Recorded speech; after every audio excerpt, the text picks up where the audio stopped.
create linked group on your page on Facebook app.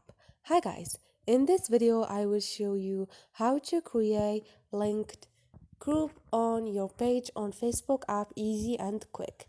So first thing, go to your Facebook. Now click on those three lines and go to your page.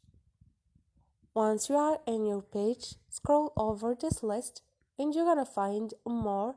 Click on it. In here you're gonna find groups. Click on it. Now click on create linked group.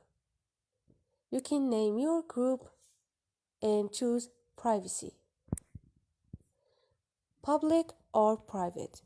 Once you are done, just click on it and click on done